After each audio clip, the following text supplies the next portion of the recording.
अधिकार भी और बैठने का अधिकार भी है, आप सब जानते हैं। रमेश उदुड़ जी। धन्यवाद अध्यक्ष जी। अध्यक्ष जी, जिसमें देश की अस्मिता, वैभव को चोट पहचाने वाली जो मानसिकता है, उसको रोकने के लिए बिल लाया गया। अध्यक्ष जी, दिल्ली भारत का दर्पण है। दिल्ली के अंदर जहां भारत में सभी दुनिया के देशों के दूतावास है, सभी राज्यों के यहाँ पर भवन है, दिल्ली दुनिया भर के डेलीगेट्स जो आते हैं भारत के अंदर, वो दिल्ली के अंदर भारत को देखते हैं कि दिल्ली कैसी है तो भारत वही वैसा होगा। जहां भारत को शर्मिंदगी से बचाना है, वहां इस प्रकार के बिल लाने आवश्यक होते हैं। अध्यक्ष जी, जब कोई अनारकी लोक सत्ता के ऊपर बैठ जाए।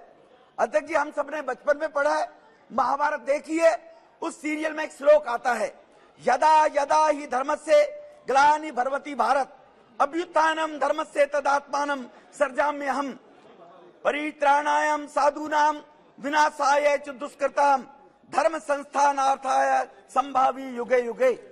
अध्यक्ष जी, ये महाभारत में जो कहा गया है कि जब जब धरती के ऊपर अधर्म पैदा होगा, तब तब मैं प्राप्त आगे आता हूं। जब जब अधर्म बढ़ता है, सज्जन लोगों की रक्षा के लिए मैं आता हूं, दुष्टों के विनाश करने के लिए मैं आता हूं, धर्म की स्थापना के लिए मैं आता हूं और युग युग में हमेशा जन्म लेता हूं। ये महाभारत में कहा गया हमारे पुराण में। अध्यक्ष जी, अब अध्यक्ष जी, ये बिल दिल्ली में पिछले 8 वर्ष से हो रहे अधर्मी सरकार के अधर्म को समाप्त करने के लिए लाया गया है। अध्यक्ष जी, महाभारत में एक चरित्र था जिसका नाम था दुर्योधन। आज दुखद है कि दिल्ली राज्य में भी उसी चरित्र का एक, उसी नकारात्मक मानसिकता का व्यक्ति इस दिल्ली के अंदर दुर्योधन के रूप में यहाँ पर बैठा हुआ है। सर फर्क कितना है? वो दुर्योधन लंबा चौड़ा था, ये दुर्योधन थोड़ा बौना है। सर दूसरा, उसके पास एक शकुनी था और इस बौने दुर्योधन के पास को बहुत भ्रष्टाचारी, परिवारवादी, सनातनी विरोधी ऐसे गठबंधन के लोग साथ लग गए हैं। सर इसलिए अध्यक्ष जी, राज्य के एडमिनिस्ट्रेशन और जनप्रतिनिधिगण में तालमेल की आवश्यकता होना जरूरी है। मैं सहमत हूं, अभी नेता प्रतिपक्ष ने, विपक्ष ने कहा है, दोनों को मिलकर जनता के काम, जनता की सेवा करनी चाहिए, ये बिल्कुल ठीक है अध्यक्ष जी। परंतु जब अध्यक्ष जी छलिया, अहंकारी, भ्रष्ट, कायर जनप्रतिनिधि सत्ता में बैठ जाते हैं, तब जन सेवा में लगी व्यवस्था पक्ष को संरक्षित करना अति आवश्यक हो जाता है। अध्यक्ष जी, इस बौने दुर्योधन के चरित्र की विशेषता मैंने पहले कहा, छलिया के रूप में। अध्यक्ष जी, मैं इनकी राजनीति की यात्रा के बारे में बताता हूं, सदन को अपने आप इनका सब पता चल जाएगा। सर अध्यक्ष जी, जो मान्य सदस्य बैठे हैं, पहला चरित्र था विश्वासघात। जिन लोगों को जनमानस का एक विश्वास था, अन्ना जी जैसे लोगों को, कुमार विश्वास जैसे लोगों को, सत्ता पर बैठने के बाद उनके साथ विश्वास किया जिनके दम पर राजनीति में आया था, ये कहकर कि पढ़े लिखे लोग होने जरूरी नहीं है, अन्ना जी भले अनपढ़ है लेकिन शासन व्यवस्था बहुत बढ़िया चलाएंगे, ये पौने दुर्योधन ने बोला था अध्यक्ष जी। इसीलिए अध्यक्ष जी उनको धोखा दिया। दुर्योधन ने ऐसा ही विश्वासघात किया अपने चचेरे पांडव भाइयों के साथ, इन्होंने भी वही किया। इसीलिए अध्यक्ष जी, दुर्योधन ने भी छल कपट से सत्ता हथियाई। इनका छल कपट देखिए, दिल्ली वासियों के साथ झूठे वायदे करके कहा, इस बौने दुर्योधन ने, मैं पूरी दिल्ली में सीसीटीवी कैमरे लगाऊंगा। ये पता नहीं कांग्रेसी कहां ढूंढ रहे हैं सीसीटीवी कैमरे। मैं 500 स्कूल बनाऊंगा, पता नहीं इन्होंने कहा 500 स्कूल गिन लिए कांग्रेसियों ने। 500 स्कूल के साथ 20 कॉलेज बनाऊंगा, फ्री वाईफाई दिल्ली को दूंगा, दिल्ली को लंदन पेरिस बनाऊंगा, पेरिस बनाने के बाद हर घर में नल से जल दूंगा। इस छलिए ने छल कपट करके जन लोकपाल भ्रष्टाचार के खिलाफ लेकर आऊंगा, 2 लाख पब्लिक टॉयलेट बनाऊंगा, 30,000 बेड के नए अस्पताल बनाऊंगा। ये बताइए, दिल्ली में कोई गिनवाकर, आप दिल्ली देश की राजधानी में माने सांसद के रूप में सदस्य बैठे हुए, गिनवाकर बताएं और वो रिपोर्ट रखें कि उस छलिए ने जो कहा था वो कितना दिल्ली का विकास हुआ है। अहंकार अध्यक्ष जी, अहंकार में कृष्ण भगवान ने भी कहा था, बार बार दुर्योधन को कहा, पांडवों को 5 ग्राम दे दो, एक सुई की नोक की बराबर भी नहीं दूंगा, ये दुर्योधन ने बोला था। ये जनप्रतिनिधि की सेवा भाव से काम करना चाहिए था, लेकिन बौना दुर्योधन क्या कहता है, मैं दिल्ली का मालिक हूं, ना खाता ना बही, जो ये कहे वो सही।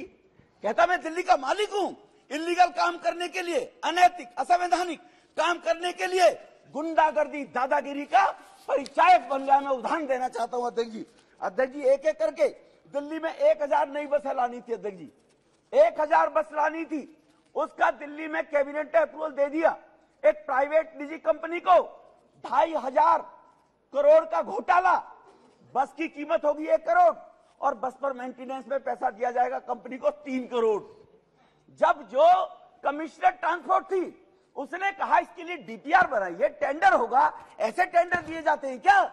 उस कमिश्नर ने अगर मना कर दिया, हम कह रहे हैं आप दे दो, तो जाकर अध्यक्ष जी बुराड़ी में कमिश्नर ऑफिस में इंस्पेक्शन के बहाने से 200 आम आदमी पार्टी के गुंडे ले जाकर उस महिला अधिकारी के साथ दुर्व्यवहार किया गया, उस पर दबाव बनाया गया कि तुम जाने के बाद ये टेंडर पास कर दो।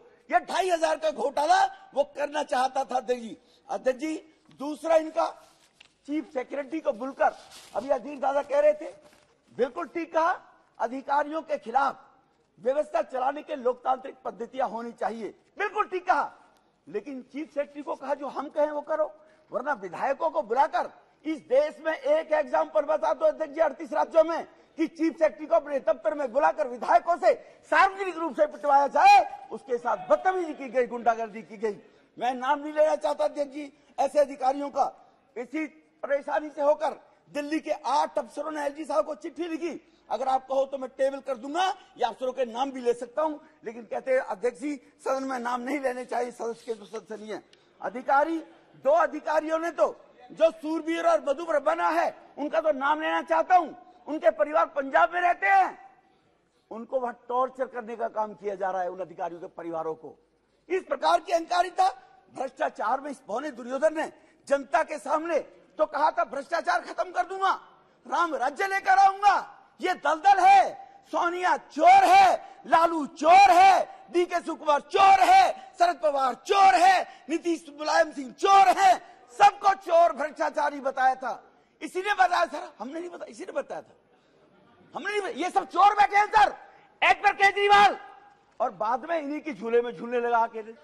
इससे बड़ा छलिया क्या होगा? इन्हें जेल भेजूंगा। शीला दीक्षित के खिलाफ, मेरे पास 300 पन्नों का सबूत है।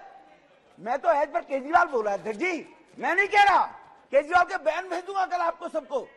उसके बाद इन्हीं की शीला को जेल भेज दूंगा और ये दुर्योधन जाकर उन्हीं की गोद में झूल रहा है। अध्यक्ष जी, अब मैं इसके बताता हूं, भ्रष्टाचार की सूची, लीकर स्कैम किसको नहीं पता है सर? मंत्री जेल के अंदर है।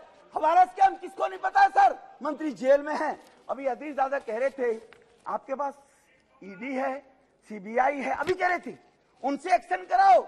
जब उनसे एक्शन कराते हैं तो तिल मिलाते हैं, जैसे ताते तय पे बैठा दिया उछलते हो आप लोग।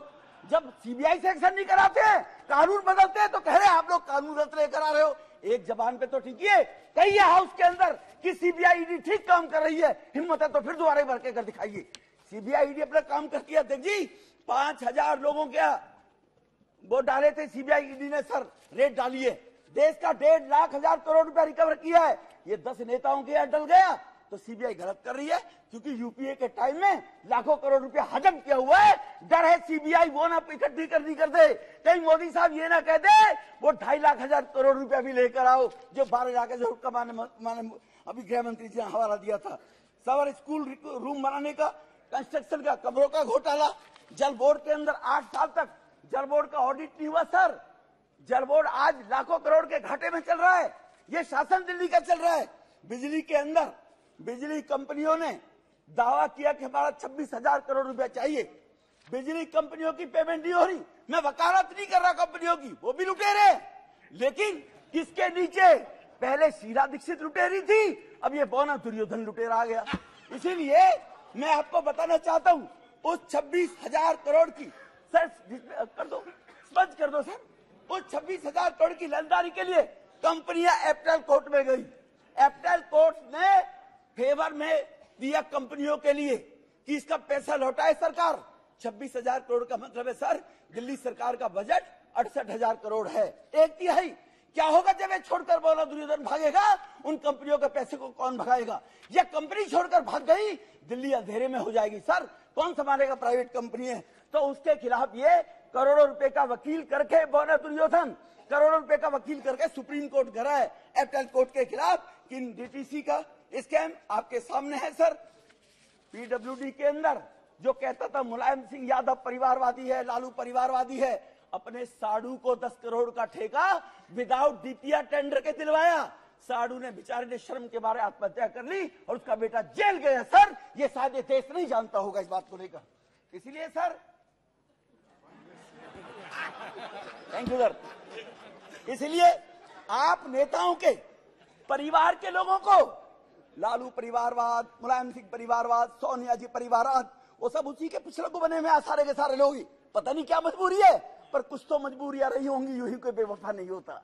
इसलिए कहीं ना कहीं इनकी मजबूरियां हैं। इसलिए सर आप नेताओं के परिवार वालों को पिछले दरवाजे से जो इनके विधायक हैं, जो इनके मिनिस्टर हैं, उन चहेतों को 437 लोगों को 2.5 लाख से 1.5 लाख रुपए, कोई ओबीसी नहीं, कोई एससी नहीं, कोई किसी प्रकार का रिजर्वेशन नहीं, 437 लोगों को सर ओबीसी रिजर्वेशन के नाम से 2000 करोड़ रुपए की बंदरबाट की, जो लेफ्टिनेंट गवर्नर साहब ने सर यहां पर प्रदर्शित नहीं कर सकता, टेबल जरूर करूंगा।